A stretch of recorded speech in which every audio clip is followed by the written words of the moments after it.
Okay, and so now we simply write down the formula for the derivative. We already know the answer because we're brilliant like that. F prime of x is equal to f of x plus h, which you know. I'm going to put that in green so you can see that's what's actually being substituted, right? Part of the formula, I'm putting that in yellow, and then in violet, I'm going to put in f of x, right? Are we good? And this is all divided by h. So I'm just going to put my equal to sign here. Let's write in now f of x plus h, which we have, and let's multiply it out one time. So I got x squared plus 2. Yes, very, very good. Very, very good. You see, I taught my students very, very well. Let's put the limit in. Right, so just erase that part. And that's an important thing, because if the limit is not there, then you have not found the derivative. What did you say, Ahad? Okay. So limit as h tends to naught is incredibly important, because this derivative is not valid if the limit is not there. So very good observation. Now let's go and multiply this out one time. That's going to be x squared. You can even simplify it here if you want to do that before that, but I don't have enough space to do so. So I'm going to do it over here. It's x squared plus 2xh, right? Plus h squared, right? Minus 3x minus 3h. Do you know what I did? I squared this thing. That's this first part. And then I said minus 3 times x gives me that, and minus 3 times h gives me minus 3h. Now I'm not done, because I must still subtract the f of x. So I'm going to put that in negative times by x squared. Do you see that? Here. Minus 3x. Do you all see this? So let me just change that over there to make that a negative there.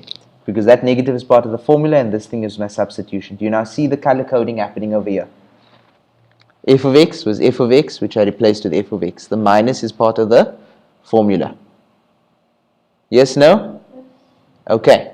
Now I'm going to apply that negative. If I apply that negative, this becomes negative x squared. Do you all see that?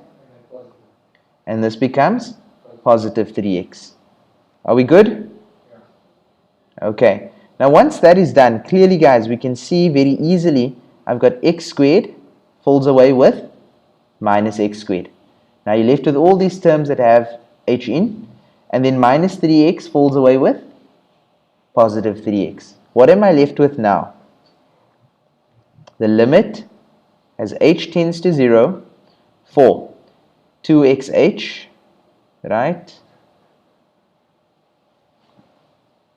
2xh plus h squared, do you see that? Minus 3h all over h, right? Now I'm going to factorize, and I'm going to remove h. So there's the limit as h tends to 0. H comes out, and I'm left with what? 2x, right? Plus h, are you with me? Minus 3 all over h. What falls away now? The h. The h cancels. Do you see that? And now we have limit as h tends to naught. Immediately at this point you could have substituted in, but I'm going to write it out. 2x plus, sorry, let's just write out the full thing. It's now 2x plus h minus 3, which when you make it equal to 0, it means that we're substituting in 0 in that h. Okay, notifications are going crazy there. Okay, and my answer will then be 2x minus 3. Does that not concur with the power rule that we found here? Yes. 2x minus 3. Are we good? Right. Okay.